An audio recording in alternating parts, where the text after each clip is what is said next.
30년 전에는 하계올림픽을 주최했고, 그리고 16년 전에는 월드컵을 저희가 개최를 했습니다. 그리고 이번에는 동계올림픽.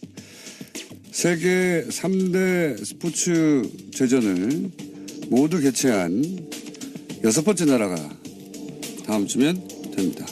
그래서 저희가 오늘 모셨습니다. 문체부 도종환 장관님을 직접 모셨습니다. 안녕하십니까? 네, 안녕하세요. 6번인지 아셨습니까? 5번째입니다. 틀렸네 내가. 세다 보니까 6번째 같은데. 러시아가 되는 거 아닙니까? 또 저희가 예. 5번째라고 얘기할 때는 세계 육상 선수권 대회 같이 큰 대회까지를 포함해서 예. 이런 빅 이벤트를 다 치른 나라는 5나라밖에 없다. 이게 저희의 왜요? 늘 주장입니다. 그럼 6번째, 5번째 팩트 체크를 이미 다 하셨다는 거죠? 네. 그럼 제가 틀린 걸로 하겠습니다. 모르실 줄 알았는데.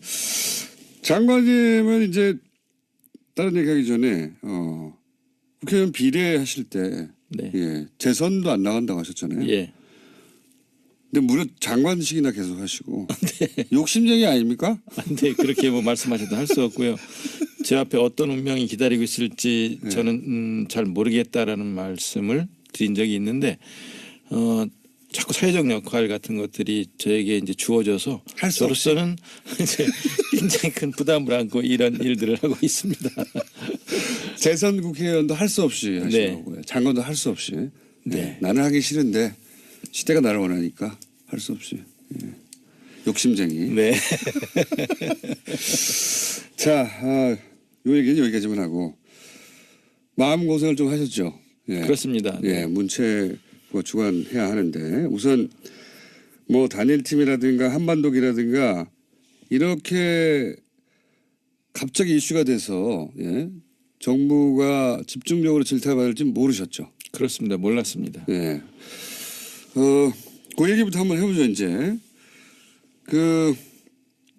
이 단일팀은 이제 우리가 자체적으로 결정할 수가 없고 IOC가 그렇죠. 예. 승인을 해줘야 되는데 네. 스위스 로잔의 이 승인 과정에 직접 참여하셨죠. 네네. 예. 일단 그게 제대로 잘 안 알려진 것 같은데 그 내용을 좀 자세히 설명해 주십시오. 어떤 과정을 거쳐서 됐어요? 우선 단일팀 관련해서는요. 제안을 저희가 지난해 6월 무주 세계 태권도 선수권 대회가 열려서 북한 태권도 시범단 ITF 시범단이 무주에 왔을 때 장웅 IOC 위원이 왔어요. 그래서 장웅 IOC 위원에게 우리 이희범 평창 올림픽 조직위원장이 제안을 단일팀을 포함한 여러 가지 제안을 했고요. 했고 또 IOC 위원장 토마스 바흐 위원장에게 또 똑같은 제안들을 했고 우리가 진작에 했군요. 예. 우리가 단일팀 협상에 나서겠다고 했더니 IOC 위원장이 창구를 단일화해달라.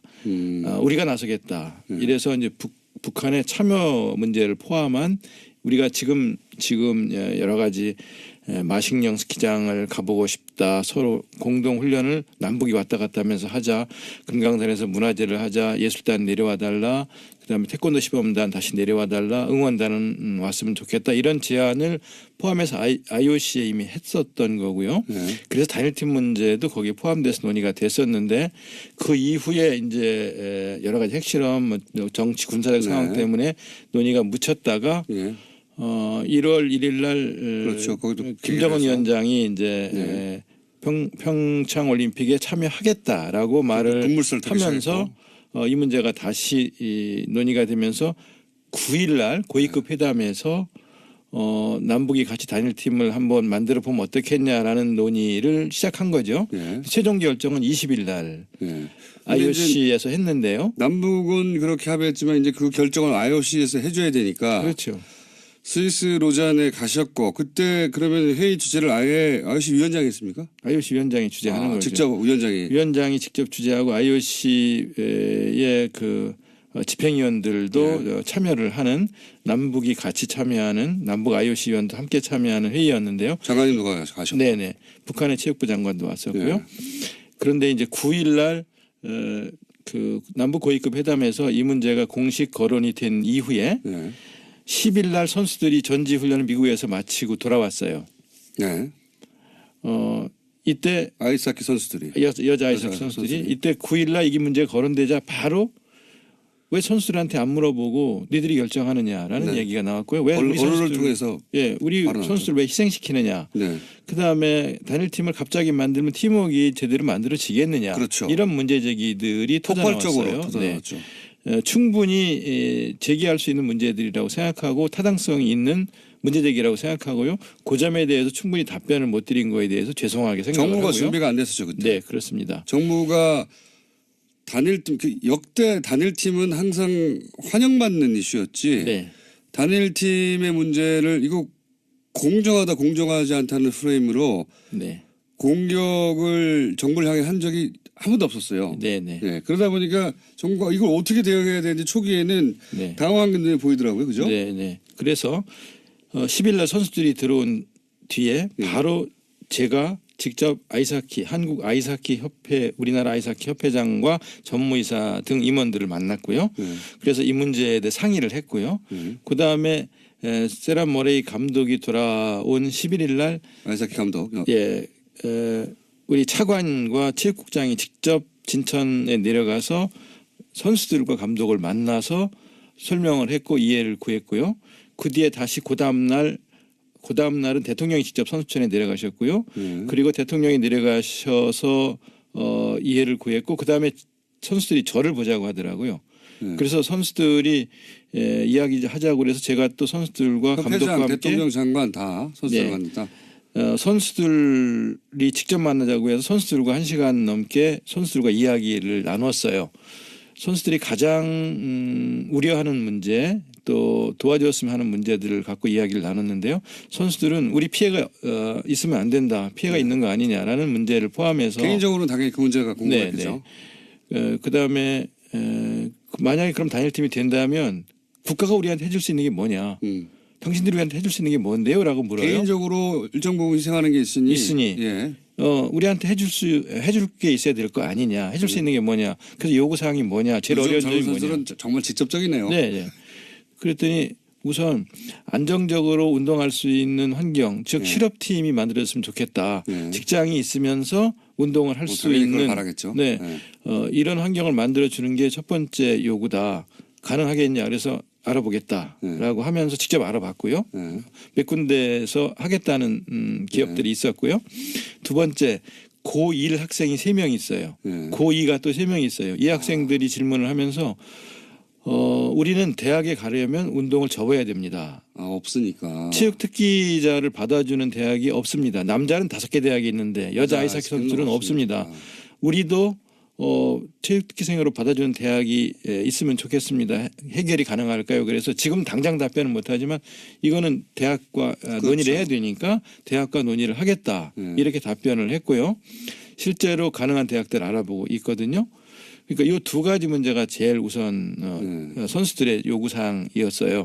그래서 이 두 문제를 해결해 주려고 하는 과정에 마침 수원시청에서 실업팀을 창단하겠다고 했어요. 왜 그러냐면 수원시청은 2016년부터 2020년까지 480억을 들여서 아이스링크를 짓고 있는 중이에요. 마침 아이스링크를 짓고 있는 중인데 이런 상황이라면 우리가 창단하겠다. 창단비 25억 정도 들어가는데 그럼 우리가 창단하겠다. 대신 창단하면 문체부에서도 좀 지원을 해주고 도와줄 수 있겠냐 그래서 그건 가능하다. 거기까지 알겠습니다. 예. 선수들이 또 하나 요구하는 게 있는데요. 협회에서도 요구하는 게 지속적인 지원이 제일 중요하다. 그래서 2022년 평창 동계올림픽에는 우리 재력으로 8강에 진출하고 싶다. 그때까지 계속 지원해 줄 수 있겠냐. 지원해 줄 수 있다. 이게 선수들이 원하는 거였고요. 그런 논의가 1월 10일, 11일, 12일, 1월 9일 날 처음 문제 제기된 이후에 계속 선수들과 협회가 논의됐던 거예요. 제대로. 예. 그리고 이 논의를 바탕으로 19, 20일 날 스위스 로잔에서 최종 결정을 위한 협의를 위해서 IOC에 갔었거든요. 거기서 가장 논의가 오래되고 또 결정이 어려웠던 것도 역시 단일팀 문제였습니다. 왜냐하면 IOC는 일단 북한 선수 12명을 받아라. 그래서 IOC가 그렇게 얘기했어요? 그렇습니다. IOC가 12명을 받아라. 그래서 35명으로 팀 엔트리를 우리가 북한의 요구사항 혹은 우리 요구사항을 IOC에 12명이라고 요구한 게 아니라 IOC가 12명을 받아라. IOC가 12명을 받아라. 그리고 처음 하는 내용이네요. 그리고 게임당 예. 최소 5명 이상 출전하게 해야 한다. IOC의 IOC 요구입니다. 북한의 요구가 아니고 IOC의 요구가 아니고 IOC 요구입니다. 그래서 왜 보도가 안 됐습니까, 제대로? IOC가 그렇게 요구해서 우리는 그렇게 받을 수 있는지를 우리 선수들에게 물어봐야 되겠다. 네. 그래서 정회를 시켰어요, 제가. 정회를 하고 그때가 밤 12시 가까운 시간, 한국은 12시 가까운 시간이었는데요. 네. 협회에 전화를 해서 전무이사라든가 또 아이스하키 협회장과 통화를 했고요. 네. 그러면서 감독이 3명까지는 받을 수 있지만 5명은 어렵다고 한다. 너무 많다.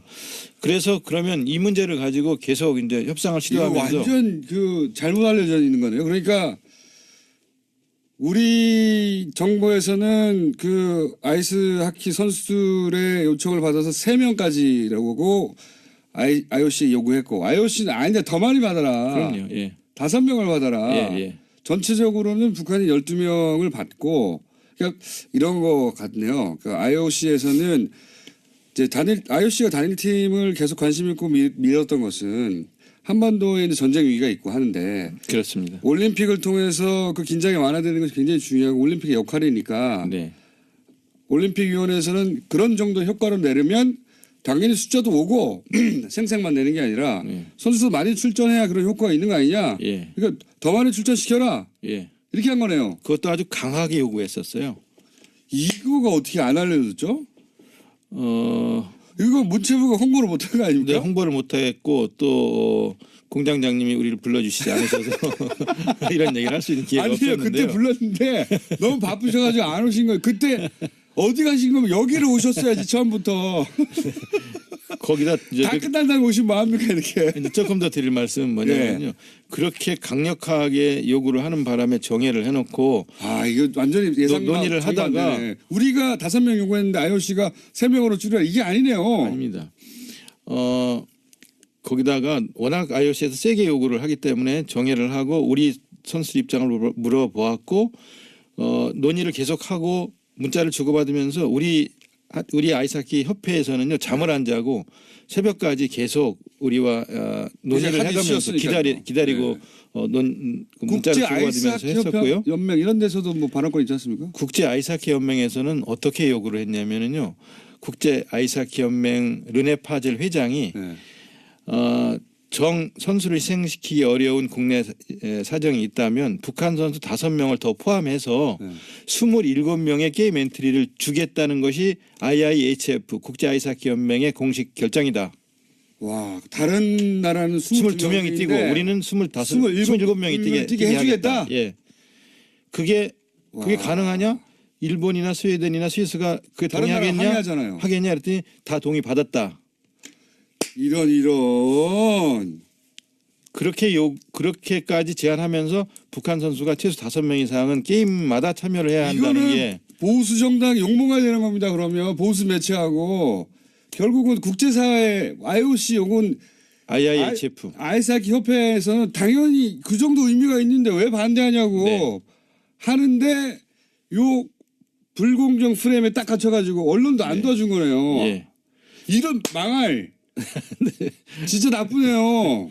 저희는 27명이 뛰게 해주겠다는 IIHF의 요구를 고민을 하다가 이것도 받지 않겠다고 그랬어요. 왜냐하면 일본하고 경기를 해서 우리는 27명이 뛰고 일본은 22명이 뛰어서 우리가 이겼을 경우에 일본 네티즌들이 가만히 있지 않을 거 아니겠습니까? 일본 국민들 입장에서는 또 왜 저게 특혜를 주느냐 할 수 있죠. 비겁하다고 할 테고 지면은 더 창피하고 차라리 깨끗하게 이기든 지든 깨끗하게 22명이 뛰는 것이 낫겠다고 제가 생각을 해서 이건 안 받겠다. 선수들 피해가 있는 게 아니고 거꾸로네요. 네. 국제사회 IOC 이게 제대로 안 알려졌다는 게 이거 진짜 언론 직무유기입니다. 그리고 문체부에서 당장 뉴스공장에 나왔어야 하는데 판단 착오예요. 네. 그 얘기를 왜 이제 이게 알려집니까 이게. 이게 말도 안 해요. 정말. 내막이 그랬군요. 저는 거꾸로 생각하고 있었어요. 그러다 보니까 우리가 막 강하게 요구하는데 IOC나 국제 아이스하키 연맹에서 야 그렇게까지는 어떻게 해줘 이러지 않았을까? 막연히 추측했는데 정반대였고요. 정반대였네요. 최소 5명 이상을 출전시키자는 요구와 우리 감독이 3명 정도까지는 받을 수 있지만 그 이상 안 된다고 하는 사이에서 이게 계속 정해를 거듭하니까 중재안이 나온 게 4명이었어요. 4명으로 그럼 하자라는 중재안이 나왔는데 전 그것도 안 된다고 그랬어요. 단일팀 못하는 한이 있어도 우리 의견을 지켜줘야 된다. 우리 선수와 감독들의 입장을 지켜주지 않으면 단일팀 못한다고 제가 버텼어요. 그래서 나중에 결국은 저희 안을 받아들이면서 최종 결정이 된 거죠. 야 이게 이렇게 된 거구나. 이 내막이 이렇게 안 알려진다는 거는 말도 안 되는 겁니다. 네. 문체부 바보. 그리고 언론도 정말 나쁘네요. 이 스토리는 그 자체로 사람들한테 네. 감동적인 면이 있어요. 국제사회가 한반도에서 평화를 위해서 이렇게 노력해 준다. 아 이게 안 알려주고 그냥 선수들 시간 뺏어가지고 이게 불공정하지도 않은 이 포탈의 댓글 부대 진짜 잡아야 되겠어요.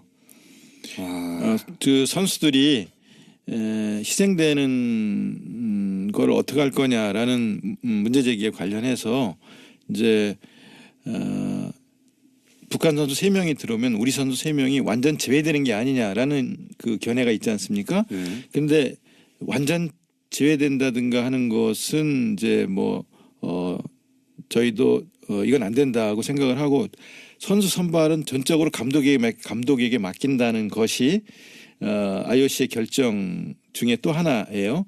근데 5번 경기를 하는데 4번을 뛰게 되는 경우가 생기거나 30분을 뛸 선수가 25분을 뛰거나 20분을 뛰는 경우는 있을 수 있어요. 그렇지만 완전 배제라는 것은 고려하지 않고 있는데 일반적으로 북한 선수 3명이 들어오면 우리 선수 3명이 경기를 아예 못 뛰는 거 아니냐라고 생각하는 거죠. 그렇지는 않습니다. 그렇게 또 퍼뜨린 거예요. 그러니까 저는 그 출전 시간 자체가 기본적으로 오늘 나오신다길래 제가 이제 그 이슈도 잠깐 했는데 출전 시간이 사회물이 아니거든요.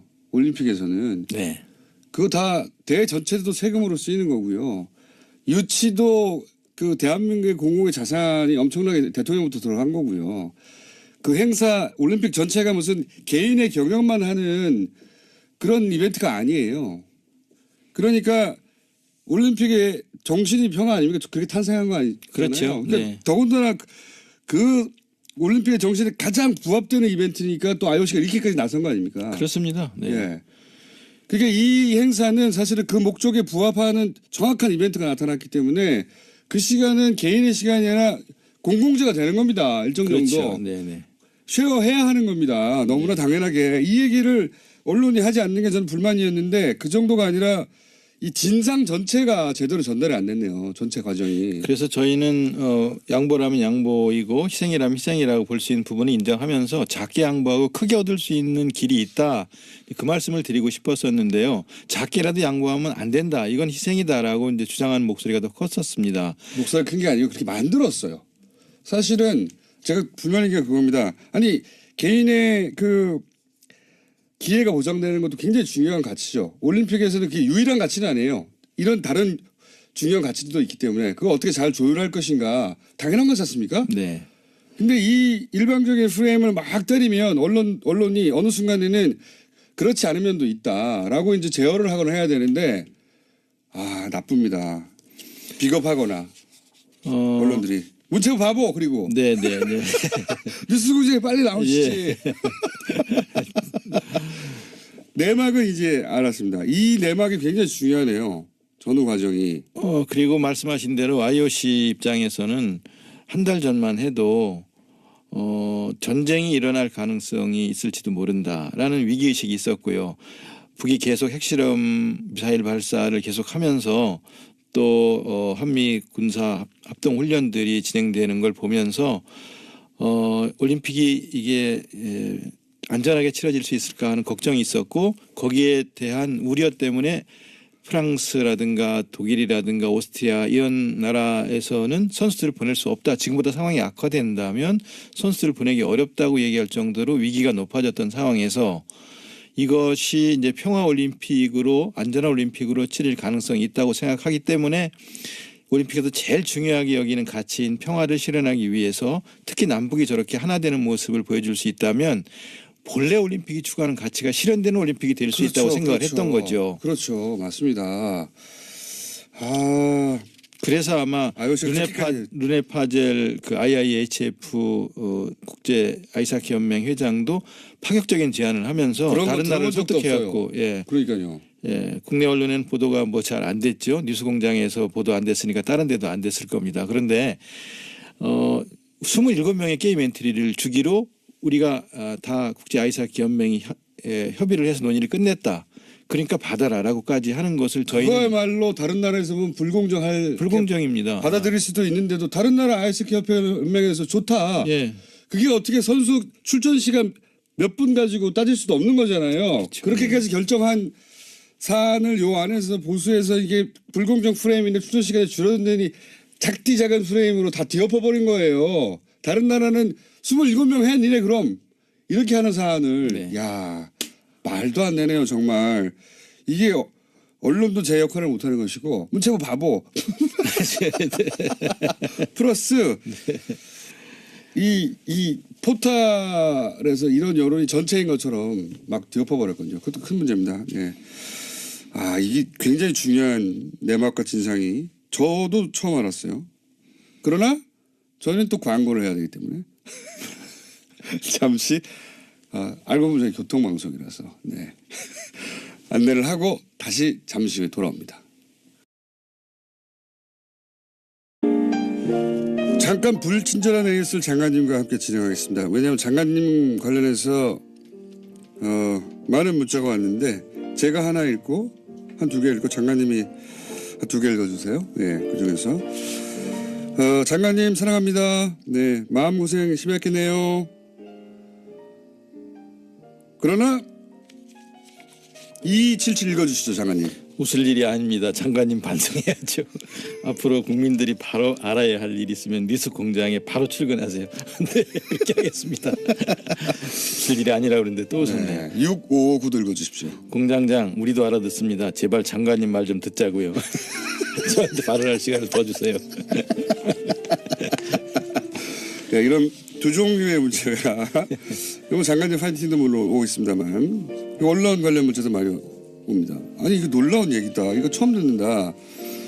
뉴스공장 듣는 분들이 이제 시사에 관심 많은 분들이고 그럼에도 불구하고 이런 뉴스를 몰랐던 거예요. 포털에 안 뜨니까요. 아마 쓴 매체가 또 있을 수가 있습니다. 메인에 안 띄워주니까요. 메인에 떠야지 알죠. 그래서 포털에 계속 문제라는 겁니다. 이거 굉장히 중요한 뉴스고 이 뉴스가 사실은 뉴스의 밸런스를 잡는 것인데 안 나왔어요. 아마 어딘가에서 말씀하셨을 텐데 틀림없이 안 나왔어요. 그렇기 때문에 뉴스공장으로 출근하셔야 된다. 또 제가 혼자 말하고 있네요. 그리고 저희 사장님 민원이 들어와 있네요. 영어 전문 채널 TBS EFM 강원도 평창에서 패럴림픽 끝날 때까지 방송하고 강릉 일대에서 매우 잘 들린다고. 고맙습니다. EFM도 한다고 합니다. 사실 저도 가끔 올 때 EFM 듣기도 하는데 올림픽 얘기 한참 하고 있어요. 한국에 사는 외국인들 입장에서 흥분되는 거거든요. 야 마침 여기서 열리는구나 하고 가볼 수 있잖아요. 또 혼자 말을 많이 했기 때문에 여기서 끝내겠습니다. 지금 평창에는 외국 기자들이 신문 방송 한 11,000명 정도 지금 오고요. 지금 더 앞으로 더 올 거라고 생각이 되는데요. NBC만 2,400명이 옵니다. 그렇군요. 그러니까 지금 뭐 이미 시작되고 있습니다. 저 사실 이 방송 끝나고 외신 기자하고 인터뷰하기로 했어요. 이유가 뭐냐면 아니 남북 단일팀 이슈가 왜 이렇게 문제가 되냐고 자기들은 이해가 안 간다고. 그리고 뭐 이게 왜 불공정하다고 얘기되는지 이해가 안 간다고 인터뷰를 저한테 찾아서 그렇죠. 저는 국제적으로 알려져 있으니까요. 왜 저한테 안 오고 공장장님한테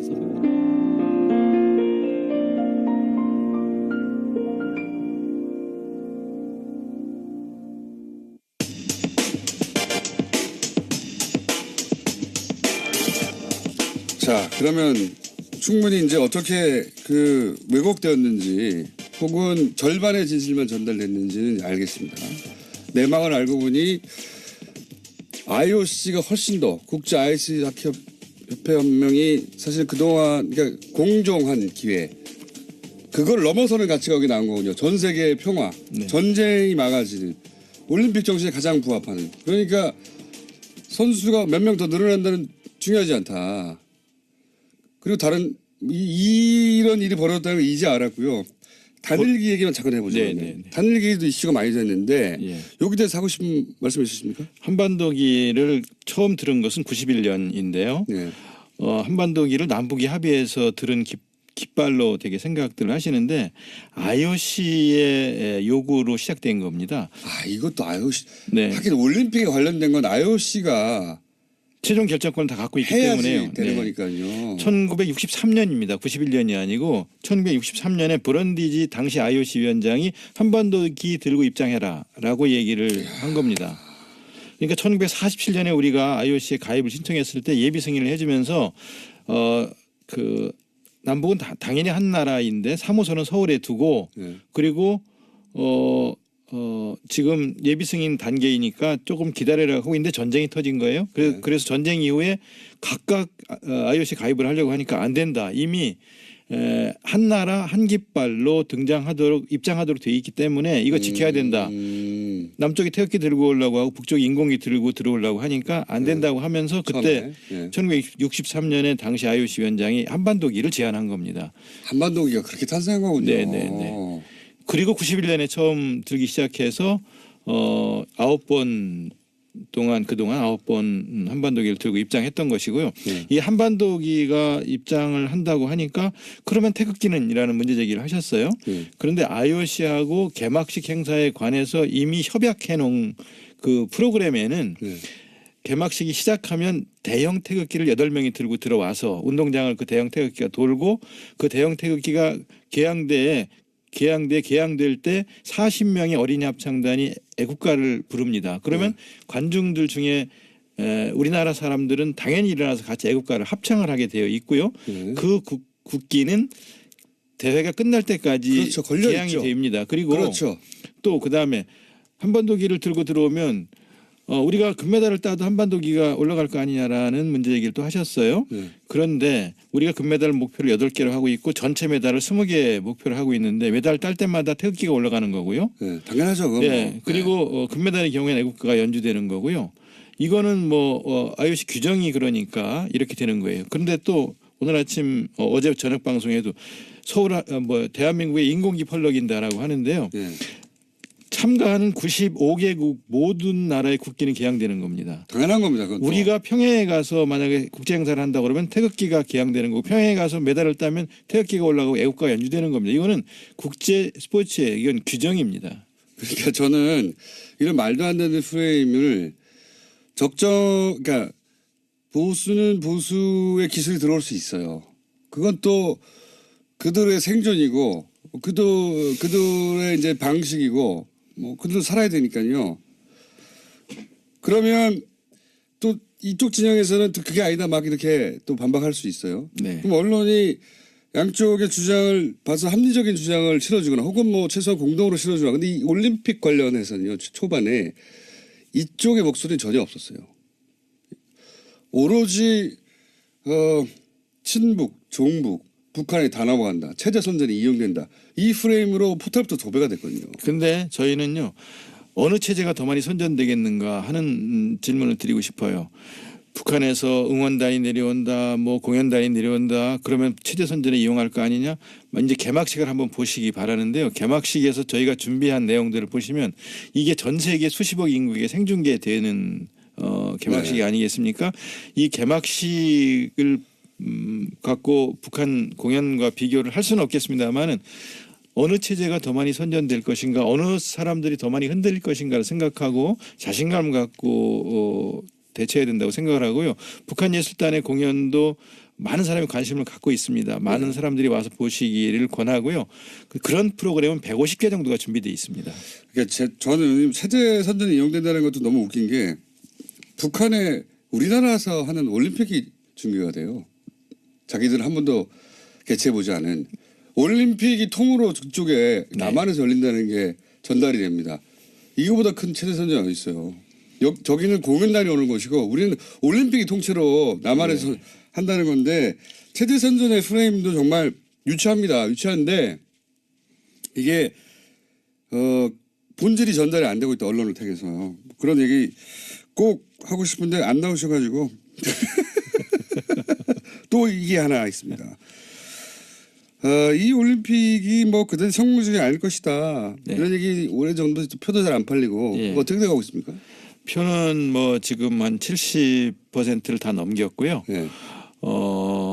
지금 직전 달에 주로 많이 팔리는 건데요. 지금 나머지 기간 동안에 충분히 목표했던 90% 이상을 팔게 될 거라고 지금 올림픽 전망하고 성공하지 못하라고 막 뭐랄까 저주에 가까운 네, 얘기도 표가 안 팔린다, 붕업이 안 된다. 그 다음에 이제 세 번째 주장했던 것이 적자 올림픽일 것이다라고 이야기를 하고 안전한 올림픽이 안 될 것이다라고 했어요. 올림픽이 열리는 기간 동안 북이 계속 뭐 포격을 하거나 뭐 무슨 장사정포를 쏘거나 도발을 하거나 이러면 진짜 어렵죠. 그런데 그것이 지금 해결이 된 상태 아니겠습니까? 네. 그러면서 그다음에 문제됐던 적자 3천억 정도 적자다라고 하는 것들도 그동안 다 해결을 해서 소폭의 흑자를 낸 올림픽으로 치를 것으로 지금 다 계획을 해놨고요. 흑자. 예, 흑자 올림픽이 될 것이고요. 안전한 올림픽이 되고 흥행에도 성공하고 저희가 바라는 것은 우리의 발전된 ICT 기술 이번에 처음으로 이제 공개되는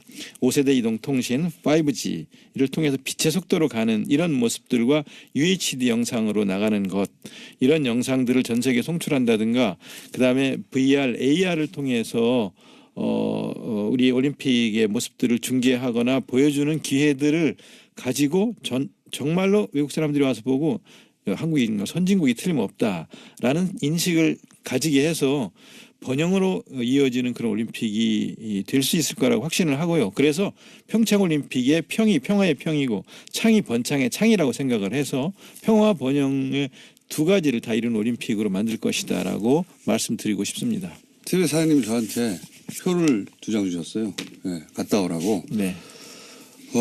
이걸로 아마 하와이를 떼우려고 하시는 것 같긴 한데 거기 갔다 오라고 생각해 보니까 뭐 수도권 기준으로 얘기하자면 2-3시간 만에 갈 수 있으니까. 네. 서울에서만 1시간 반이면 갑니다. 그렇습니까? 근데 이 올림픽에 관련해서 초반에 압도적으로 부정적인 보도를 쏟아내가지고 네. 더더욱이 그리고 이제 성공하면 보수 진영 입장에서 싫잖아요. 이건 진보 보수를 떠나서 네. 올림픽은 싫어해요. 성공해야 됩니다. 그건 뭐 이건 이런 기회, 이 어렵게 준비한 올림픽을 통해서 이런 기회에 우리가 3만 불 시대로 진입할 수 있는 번영의 계기를 만드는 것은 우리 모두의 온 국민의 소망이라고 생각을 하고요. 성공을 어떻게든 기원하는 것이 올바른 태도 아닌가 싶습니다.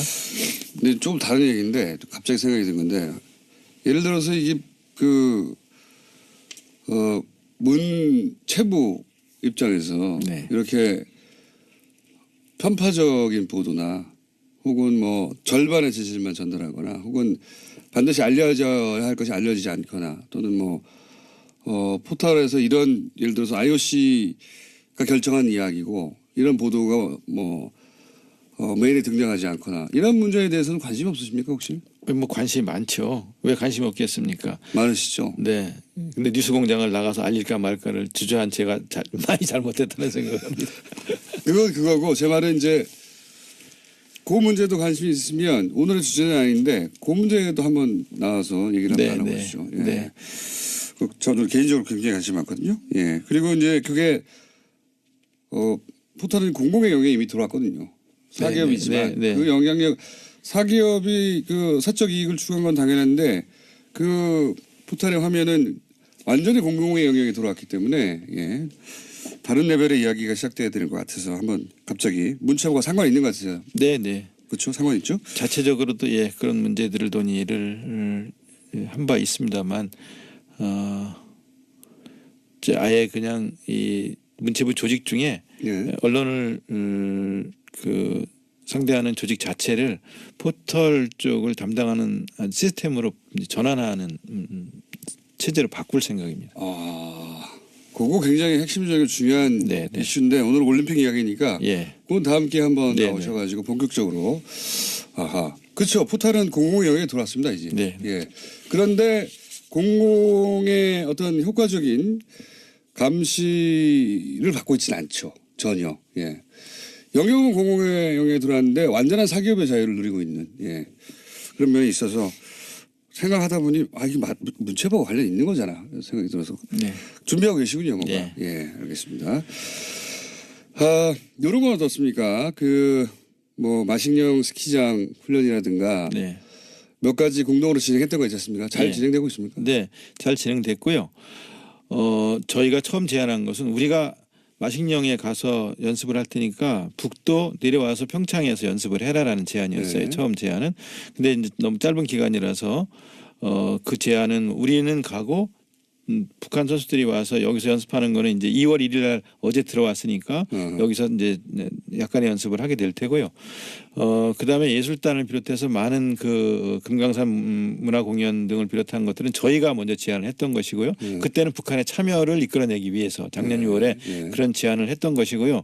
그런 걸 통해서 일단 안전한 올림픽으로 치를 수 있게 하자. 올림픽이 진행되는데 북에서 포를 쏘거나 도발을 하거나 이러면 올림픽이 자체가 진행될 수 없기 때문에 그런 제안을 했던 거고요. 남북만의 문제가 아니라 세계 문제입니다. 네. 세계적인 문제가 되니까요. 그리고 본래 올림픽이 그 전쟁을 멈추고 그 기간 동안은 평화의 시기를 갖자라고 하면서 사람을 죽이고 전쟁을 하던 칼과 창을 내려놓고 사람을 찌르던 창을 누가 멀리 던지는지를 맞습니다. 겨루자라고 해서 고대 올림픽 시작된 거거든요. 맞습니다. 정신 자체가. 네네.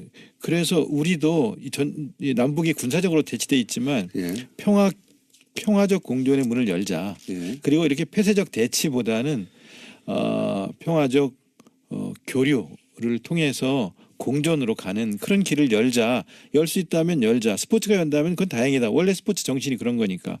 육체의 가장 빛나는 상태를 보여주는 게 올림픽 경기입니다. 육체의 가장 파괴된 모습을 보여주는 게 전쟁이거든요. 그러니까 이렇게 가장 참혹한 상태에서 벗어나서 육체의 가장 빛난 최고의 상태를 보여주는 모습으로 전환하자. 이런 제안이 올림픽 정신이기 때문에 이걸 실현하자. 그래서 특히 한국에서 군사적으로 대치되어 있는 이 한국에서 이런 걸 보여준다면 얼마나 좋겠는가. 그거를 실현해보자. 이 가치지향적인 제안을 올림픽 IOC도 하고 저희도 하고 특히 저희는 더 절박하게 이런 요구를 했던 것이고요. 그 과정에서 완전히 이건 북한을 위한 올림픽 아니냐 평양 올림픽 아니냐라고 말씀하시지만 올림픽 전체가 진행되면 하건데 전 세계인들은 평양이 아니라 평창을 기억할 겁니다. 뭐 당연히 그렇게 생각되고요. 그리고 말씀하시는 와중에 갑자기 중간중간 본래 직업인 시인의 모습이 중간중간 육체에 빛나는 모습 이런 얘기 안 합니다. 공무원들은.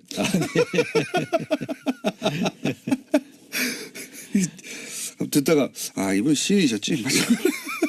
아니 피겨 스케이팅을 하는 걸 보세요. 그 특히 피겨 페어 남녀가 같이 얼음판 위에서 하잖아요. 그냥 힘만 쓴다고 되는 게 아니고 힘을 적절히 잘 분배하고 균형을 이루면서 아름다움을 창출해내는 것이 피겨 페어예요. 그렇죠. 그리고 하다가 미끄러지는 경우가 있잖아요. 넘어지는 경우가 있어요. 그래도 우리가 선택한 음악이 계속 흐르면 음악이 끝나지 않으면 아름다움으로 다시 돌아가고 다시 일어나기 위해서 또 노력하고 다시 아름다움을 만들어내야 하는 것이 피겨 페어거든요. 우리 삶의 곳곳도 빙판이지만 우리가 선택한 음악이 끝나지 않으면 다시 일어나야 하는 것이 이 피겨다라는 걸 보여주는 그런 것들을 우리가 접할 수 있는 게 올림픽 아닙니까? 시인 맞습니다. 장관님, 도정환 장관님은 20, 30대는 모르실 수도 있는데요. 예. 과거에 엄청 날리신 시인입니다. 요즘은 시집이 안 팔리고 있을지 모르겠는데 그때 엄청나게 화제가 된 시인이셨고 중간중간에 공무원의 신분을 잃고 갑자기 시인으로 돌아가가지고 그래서 많은 분들이 직접 오셔서 현장에서 일생에 한 번 있을까 말까 올림픽을 직접 보는 그런 경험들을 가지시면 참 고맙겠습니다. 이게 TV를 보셔도 좋지만 TV를 보시는 것과 현장에 와서 보시는 것의 차이는 방 안에 앉아서 통조림을 먹는 것과 직접 바닷가에 가서 회를 먹는 것의 차이 정도라고 생각을 하고요. 직접 오셔서 구경을 하시면서 감동적인 장면들을 만나시기를 권합니다. 역시 후반부는 막판은 시인의 모드로. 예. 맞습니다. 생각해 보면요, 평생 다른 나라의 동계올림픽에 갈 일은 정말로 거의 없어요. 네. 예.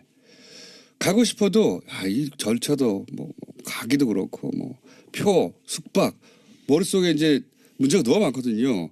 이거 기차 타고 가면 되지 않습니까? 1시간 반이면 수도권에서는. 네. 예. 네. 강릉이든 평창이든 오셔서 세계적인 선수들이 경기하는 모습들을 보시는 제 기회를 놓치지 생각에는 마시기 초반에 바랍니다. 보다가 야, 너 기차 타고 금방 가면 되는 거 아니야 이거. 네. 1시간 반이면 길 막힐 때 서울 2시간 걸려요 길 막히면. 네네.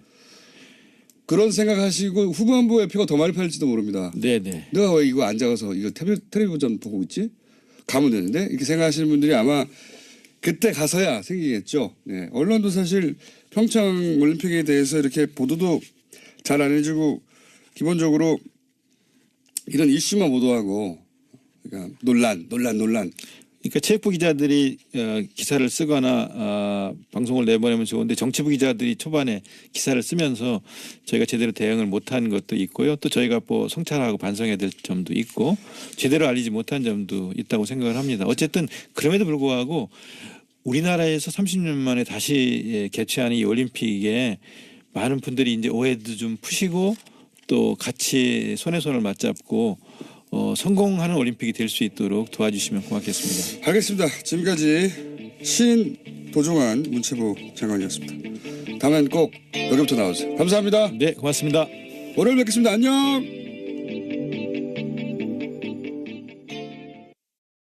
상이었어요.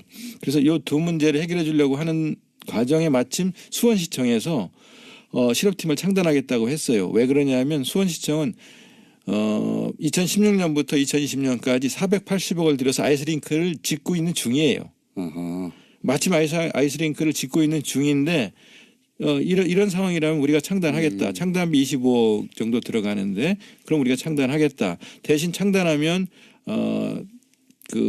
문체부에서도 좀 지원을 해주고 도와줄 수 있겠냐 그래서 그건 가능하다. 거기까지 알겠습니다. 예. 선수들이 또 하나 요구하는 게 있는데요. 협회에서 네. 요구하는 게 지속적인 지원이 제일 중요하다. 그래서 2022년 평창 동계올림픽에는 우리 재력으로 8강에 진출하고 싶다. 그때까지 계속 지원해 줄 수 있겠냐. 지원해 줄 수 있다. 이게 선수들이 원하는 거였고요. 그런 논의가 1월 10일, 11일, 12일, 1월 9일 날 처음 문제 제기된 이후에 계속 선수들과 협회와 논의됐던 거예요. 제대로. 예. 그리고 이 논의를 바탕으로 19, 20일 날 스위스 로잔에서 최종 결정을 위한 협의를 위해서 IOC에 갔었거든요. 거기서 가장 논의가 오래되고 또 결정이 어려웠던 것도 역시 단일팀 문제였습니다. 단일팀 문제였습니다. 왜냐하면 IOC는 일단 북한 선수 12명을 받아라. 그래서 IOC가 그렇게 얘기했어요? 그렇습니다. IOC가 12명을 받아라. 그래서 35명으로 팀 엔트리를 우리가 북한의 요구사항 혹은 우리 요구사항을 IOC에 12명이라고 요구한 게 아니라 IOC가 12명을 받아라. IOC가 12명을 받아라. 그리고 처음 하는 내용이네요. 그리고 게임당 예. 최소 5명 이상 출전하게 해야 한다. IOC의 IOC 요구입니다. 북한의 요구가 아니고 북한의 요구가 아니고 IOC 요구입니다. 그래서 왜 보도가 안 됐습니까 제대로? IOC가 그렇게 요구해서 우리는 그렇게 받을 수 있는지를 우리 선수들에게 물어봐야 되겠다. 네. 그래서 정회를 시켰어요. 제가. 정회를 하고 그때가 밤 12시 가까운 시간, 한국은 12시 가까운 시간이었는데요. 네. 협회에 전화를 해서 전무이사라든가 또 아이스하키 협회장과 통화를 했고요. 네. 그러면서 감독이 3명까지는 받을 수 있지만 5명은 어렵다고 한다. 너무 많다. 그래서 그러면 이 문제를 가지고 계속 이제 협상을 시도하면서 완전 잘못 알려져 있는 거네요. 그러니까 우리 이 정부에서는 그 아이스 하키 선수들의 요청을 받아서 3명까지라고 IOC 요구했고 IOC 단일팀은 항상 환영받는 이슈였지. 네. 단일팀의 문제를 이거 공정하다 공정하지 않다는 프레임으로 네. 공격을 정부를 향해 한 적이 한 번도 없었어요. 네네. 네, 그러다 보니까 정부가 이걸 어떻게 대응해야 되는지 초기에는 네. 당황한 게 보이더라고요. 그죠? 네네. 그래서 10일 날 선수들이 들어온 뒤에 바로 제가 직접 아이스하키 한국 아이스하키 협회 우리나라 아이스하키 협회장과 전무이사 등 임원들을 만났고요. 그래서 이 문제에 대해 상의를 했고요. 그다음에 세란 머레이 감독이 돌아온 11일 날 아이스하키 감독. 예, 우리 차관과 체육국장이 직접 진천에 내려가서 선수들과 감독을 만나서 설명을 했고 이해를 구했고요. 그 뒤에 다시 그 다음 날은 대통령이 직접 선수촌에 내려가셨고요. 그리고 대통령이 내려가셔서 이해를 구했고 그 다음에 선수들이 저를 보자고 하더라고요. 그래서 선수들이 이야기하자고 그래서 제가 또 선수들과 감독과 함께 대통령 장관 다 선수들과 다. 선수들이 직접 만나자고 해서 선수들과 1시간 넘게 선수들과 이야기를 나눴어요. 선수들이 가장 우려하는 문제 또 도와줬으면 하는 문제들을 갖고 이야기를 나눴는데요. 선수들은 우리 피해가 있으면 안 된다. 피해가 있는 거 아니냐라는 문제를 포함해서 개인적으로는 당연히 그 문제를 갖고 온 네, 거겠죠. 그다음에 만약에 그럼 단일팀이 된다면 국가가 우리한테 해줄 수 있는 게 뭐냐. 당신들이 우리한테 해줄 수 있는 게 뭔데요? 라고 물어요. 개인적으로 일정 부분 희생하는 게 있으니. 예. 우리한테 해줄 게 있어야 될 거 아니냐. 해줄 수 있는 게 뭐냐. 그래서 요구 사항이 뭐냐. 제일 어려운 점이 뭐냐. 선수들은 정말 직접적이네요. 네, 네. 그랬더니 우선 안정적으로 운동할 수 있는 환경, 즉 실업팀이 만들어졌으면 좋겠다. 직장이 있으면서 운동을 할 수 있는 바라겠죠. 네, 이런 환경을 만들어 주는 게 첫 번째 요구다. 가능하겠냐. 그래서 알아보겠다라고 하면서 직접 알아봤고요. 몇 군데에서 하겠다는 기업들이 있었고요. 두 번째 고1 학생이 3명 있어요. 고2가 또 3명 있어요. 이 학생들이 질문을 하면서 우리는 대학에 가려면 운동을 접어야 됩니다. 없으니까. 체육 특기자를 받아주는 대학이 없습니다. 남자는 5개 대학이 있는데 여자 아이스하키 선수들은 없습니다. 우리도 체육특기생으로 받아주는 대학이 있으면 좋겠습니다. 해결이 가능할까요? 그래서 지금 당장 답변은 못하지만 이거는 대학과 그렇죠. 논의를 해야 되니까 대학과 논의를 하겠다. 이렇게 답변을 했고요. 실제로 가능한 대학들 알아보고 있거든요. 그러니까 이 두 가지 문제가 제일 우선 선수들의 요구. 30년 전에는 하계올림픽을 주최했고 그리고 16년 전에는 월드컵을 저희가 개최를 했습니다. 그리고 이번에는 동계올림픽. 세계 3대 스포츠 제전을 모두 개최한 6번째 나라가 다음 주면 됩니다. 그래서 저희가 오늘 모셨습니다. 문체부 도종환 장관님을 직접 모셨습니다. 안녕하십니까? 네, 안녕하세요. 6번인지 아셨습니까? 5번째입니다. 틀렸네 내가. 세다 보니까 6번째 같은데. 러시아가 되는 거 아닙니까? 또 저희가 예. 5번째라고 얘기할 때는 세계 육상 선수권 대회 같이 큰 대회까지를 포함해서 예. 이런 빅 이벤트를 다 치른 나라는 5나라밖에 없다. 이게 저희의 왜요? 늘 주장입니다. 그럼 6번째, 5번째 팩트 체크를 이미 다 하셨다는 거죠? 네. 그럼 제가 틀린 걸로 하겠습니다. 모르실 줄 알았는데.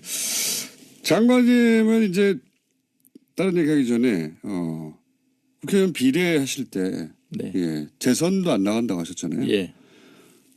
근데 무려 장관식이나 계속 하시고 욕심쟁이 아닙니까? 근데 그렇게 뭐 말씀하셔도 할 수 없고요. 제 앞에 어떤 운명이 기다리고 있을지 저는 잘 모르겠다라는 말씀을 드린 적이 있는데 자꾸 사회적 역할 같은 것들이 저에게 이제 주어져서 할수 저로서는 이제 굉장히 큰 부담을 안고 이런 일들을 하고 있습니다. 재선 국회의원도 할 수 없이 하시는 네. 거고요. 장관도 할 수 없이. 네. 나는 하기 싫은데 시대가 나를 원하니까 할 수 없이. 예. 욕심쟁이. 네. 자, 요 얘기는 여기까지만 하고 마음고생을 좀 하셨죠.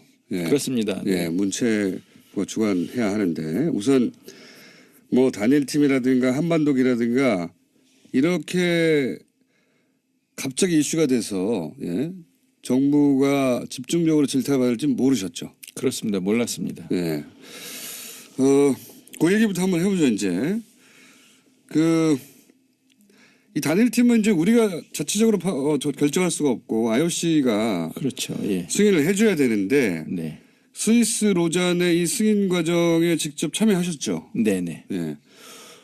일단 그게 제대로 잘 안 알려진 것 같은데 그 내용을 좀 자세히 설명해 주십시오. 어떤 과정을 거쳐서 됐어요? 우선 단일팀 관련해서는요. 네. 제안을 저희가 지난해 6월 무주 세계 태권도 선수권 대회가 열려서 북한 태권도 시범단 ITF 시범단이 무주에 왔을 때 장웅 IOC 위원이 왔어요. 그래서 장웅 IOC 위원에게 우리 이희범 평창 올림픽 조직위원장이 예. 제안을 단일팀을 포함한 여러 가지 제안을 그때 했고요. 이미, 예. 했고 또 IOC 위원장 토마스 바우 위원장에게 또 똑같은 제안들을 했고 우리가 진작에 했군요. 예. 우리가 단일팀 협상에 나서겠다고 했더니 IOC 위원장이 창구를 단일화해달라.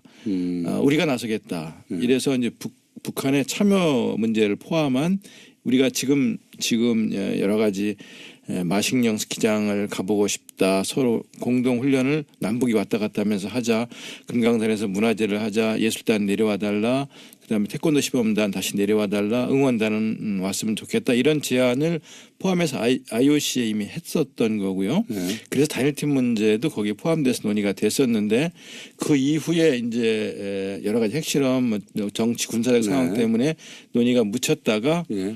1월 1일 날 그렇죠. 거기도 김정은 기획해서. 위원장이 이제 평창 올림픽에 참여하겠다라고 말을 급물살 하면서 이 문제가 다시 논의가 되면서 9일 날 고위급 회담에서 남북이 같이 단일팀을 한번 만들어 보면 어떻겠냐라는 논의를 시작한 거죠. 예. 최종 결정은 20일 날 예.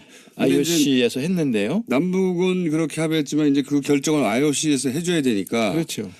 스위스 로잔에 가셨고 그때 그러면 회의 주제를 아예 IOC 위원장이 했습니까? IOC 위원장이 주재하는 거죠. 직접 위원장이. 위원장이 직접 주재하고 IOC의 그 집행위원들도 참여를 하는 남북이 같이 참여하는 남북 IOC 위원도 함께 참여하는 회의였는데요. 장관님도 가셨고. 네네. 북한의 체육부 장관도 왔었고요. 네. 그런데 이제 9일 날 그 남북 고위급 회담에서 이 문제가 공식 거론이 된 이후에 네. 10일 날 선수들이 전지 훈련을 미국에서 마치고 돌아왔어요. 네. 이때 아이스하키 선수들이. 여자 아이스하키 선수들이 이때 9일 날 이 문제가 거론되자 바로 왜 선수들한테 안 물어보고 니들이 결정하느냐라는 네. 얘기가 나왔고요. 왜 우리 언론을 선수들 통해서 우리 바로 선수들 왜 희생시키느냐. 네. 그다음에 단일팀을 갑자기 만들면 팀워크가 제대로 만들어지겠느냐. 그렇죠. 이런 문제 제기들이 폭발적으로 터져나왔어요. 터져나왔죠. 충분히 제기할 수 있는 문제들이라고 생각하고 타당성이 있는 문제 제기라고 생각하고요. 그 점에 대해서 충분히 답변을 못 드린 거에 대해서 죄송하게 생각을 정부가 하고요. 준비가 안 됐었죠 그때. 네, 그렇습니다. 정부가 단일팀 역대 더 많이 받아라. 그럼요. 예. 5명을 받아라. 예. 전체적으로는 북한이 12명을 받고 그러니까 이런 거 같네요. IOC에서는 이제 IOC가 단일팀을 계속 관심 있고 밀었던 것은 한반도에 이제 전쟁 위기가 있고 하는데 그렇습니다. 올림픽을 통해서 그 긴장이 완화되는 것이 굉장히 중요하고 올림픽의 역할이니까 네. 올림픽위원회에서는 그런 정도 효과를 내려면 당연히 숫자도 오고 생색만 내는 게 아니라 선수도 많이 출전해야 그런 효과가 있는 거 아니냐. 예. 그러니까 더 많이 출전시켜라. 예. 이렇게 한 거네요. 그것도 아주 강하게 요구했었어요. 이거가 어떻게 안 알려졌죠? 어, 이거 문체부가 홍보를 못한 거 아닙니까? 네, 홍보를 못했고 또 공장장님이 우리를 불러주시지 않으셔서 이런 얘기를 할 수 있는 기회가 아니에요. 없었는데요. 그때 불렀는데 너무 바쁘셔가지고 안 오신 거예요. 그때 어디 가신 거면 여기로 오셨어야지 처음부터. 거기다 이제 다 끝난 다음에 오시면 뭐합니까 이렇게. 이제 조금 더 드릴 말씀은 뭐냐면요. 그렇게 강력하게 요구를 하는 바람에 정회를 해놓고 이거 완전히 예상 논의를 하다가 우리가 5명 요구했는데 IOC가 3명으로 줄여라 이게 아니네요. 아닙니다. 거기다가 워낙 IOC에서 세게 요구를 하기 때문에 정회를 하고 우리 선수 입장을 물어보았고 논의를 계속하고 문자를 주고받으면서 우리 우리 아이스하키 협회에서는요 잠을 안 자고 새벽까지 계속 우리와 논의를 하기 해가면서 쉬웠으니까요. 기다리고 문자를 국제 주고받으면서 아이스하키 했었고요. 연맹 이런 데서도 뭐 발언권 있지 않습니까? 국제 아이스하키 연맹에서는 어떻게 요구를 했냐면은요. 국제 아이스하키 연맹 르네 파젤 회장이 네. 선수를 희생시키기 어려운 국내 사정이 있다면 북한 선수 5명을 더 포함해서 네. 27명의 게임 엔트리를 주겠다는 것이 IIHF 국제 아이스하키 연맹의 공식 결정이다. 와, 다른 나라는 22명이 뛰고 우리는 27명이 뛰게 해주겠다. 예. 그게 와. 가능하냐? 일본이나 스웨덴이나 스위스가 그게 다른 나라 동의하겠냐? 항의하잖아요. 하겠냐? 그랬더니 다 동의 받았다. 이런.